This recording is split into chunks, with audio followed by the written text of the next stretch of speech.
ఉప ముఖ్యమంత్రిగా ఉదయం బాధ్యతలు చేపట్టిన జనసేనాని ఇటీవల ఖరీదైన పెన్నును బహుమతిగా ఇచ్చిన వదిన సురేఖ. పవన్ కళ్యాణ్ కు అభినందనలు తెలిపిన పలువురు మంత్రులు.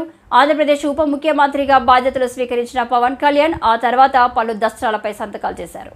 ఉపాధి హామీ పథకానికి ఉద్యానవన పనులను అనుసంధానించే నిధులు మంజూరు దస్త్రంపై గిరిజన గ్రామాల్లో పంచాయతీ భవనాల నిర్మాణ దస్త్రంపై ఆయన సంతకాలు చేశారు. తన వదిన సురేఖ ఇచ్చిన ఖరీదైన పెన్నుతోనే ఉప ముఖ్యమంత్రిగా పవన్ కళ్యాణ్ సంతకాలు చేశారు. పవన్ కళ్యాణ్ కొన్ని రోజుల క్రితం హైదరాబాద్లోని చిరంజీవి ఇంటికి వచ్చినప్పుడు వదిన ఆయనకు ఖరీదైన పెన్నును బహుమతిగా ఇచ్చారు.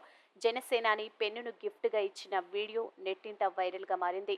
ఉప ముఖ్యమంత్రిగా బాధ్యతలు చేపట్టిన పవన్ కళ్యాణ్ ను పలువురు మంత్రులు కలిసి అభినందనలు తెలిపారు. మంత్రులు నాదెండ్ల మనోహర్, కందుల దుర్గేష్, ఎంపీ తంగెళ్ల ఉదయ్ శ్రీనివాస్, ఎమ్మెల్యే వంశీకృష్ణ, పిఠాపురం మాజీ ఎమ్మెల్యే వర్మ తదితరులు ఉన్నారు.